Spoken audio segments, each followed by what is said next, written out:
If you type the word Azerbaijan into a search engine, one of the first lines you will see is a secular state with a predominant majority of Shia Muslims.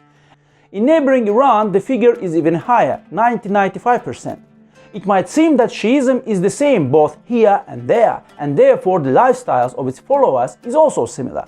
But this is not quite the case. In Azerbaijan, Shiism has its own unique features. Salam alaikum, Finn here, and today we're going to talk about Azerbaijani Shiism. What makes it different, how it manifests in daily life, how it emerged and evolved, and which external and internal factors have influenced its development.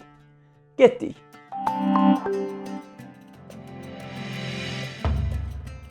For instance, minarets. Shia mosques have rounded minarets, unlike the conical ones of Sunni mosques. Or names. Among women, traditional Islamic names such as Zainab, Zahra and Fatima are very common in Azerbaijan as elsewhere in Muslim world.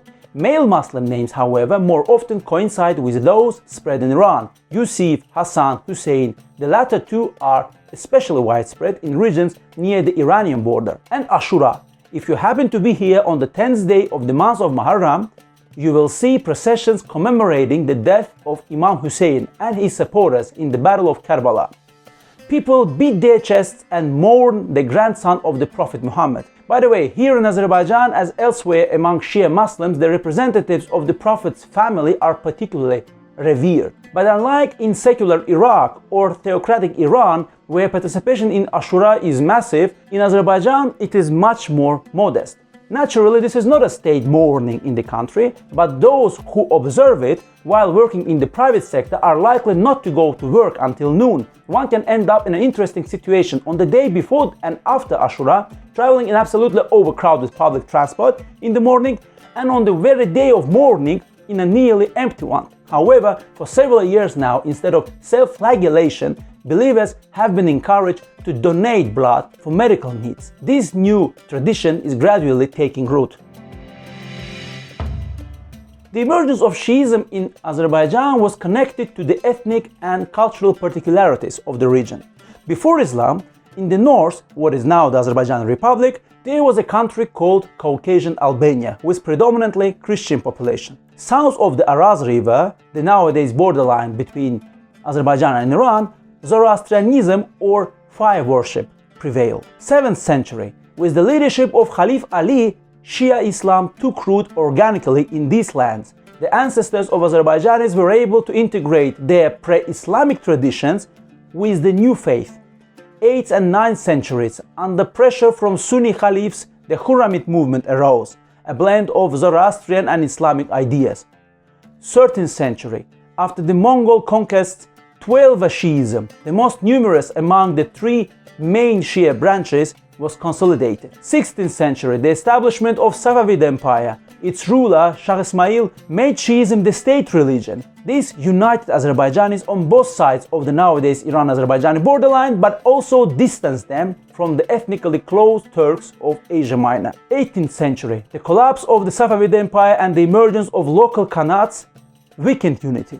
Religion no longer played the role of unifying factor. The 19th century was a turning point. After the South Caucasus was annexed to the Russian Empire, the Shia religious hierarchy here was abolished. Clerical lands were transferred to the state, and the Sheikhul Islam and other Muslim leaders were put on state salaries, essentially as civil servants. By the way, this practice, with some changes, has reached our days. At the same time, under the influence of European Enlightenment, Azerbaijani thinkers emerged. Mirza Shafi Vazeh, Mirza Fatali Akhundzadeh. The latter advocated for a secular path of development and the separation of religion from the state in Iran. From this period onward, Azerbaijani Shiism, developing within the Russian statehood, began to diverge from Iranian Shiism. The Soviet authorities went even further. Mosques were closed, the clergy lost its influence, religion was pushed to the margins of private life. People turned to Islam only in special circumstances, times of loss, when reaching senior age or during war. After the Islamic Revolution in Iran, theocratic Tehran attempted to pull Azerbaijan into its orbit, but once again, a protective response was triggered, an emphasis on Turkic identity of Azerbaijanis on both sides of the state border. With regaining of independence in 1991, religion in Azerbaijan experienced a revival. The number of mosques grew from a few dozen to several thousand. It became possible to receive religious education both domestically and abroad. However, along with this came the risk of radical currents infiltrating society. Religious radicalism never managed to set a strong foot here, as Shiism has always been of moderate nature. Islam in Azerbaijan has been primarily a part of national identity, not a strict religious practice.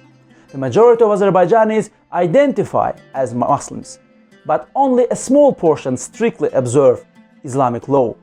The most popular holiday here is Nowruz, the Spring New Year celebration, which has nothing to do with Islam. Even symbols like the Shaheeds or martyrs of the Karabakh Wars combine Islamic terminology with national and state-oriented meaning. Today, Azerbaijani Shiism plays a dual role.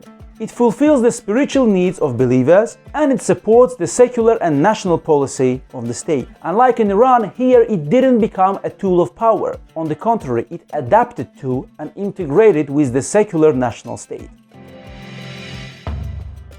If you enjoyed the video, subscribe, hit the like button, click the bell, write comments and share with friends. By the way, you can watch this video in Russian too, and remember, there is no good or bad culture. There is just another culture. Salamat kalın.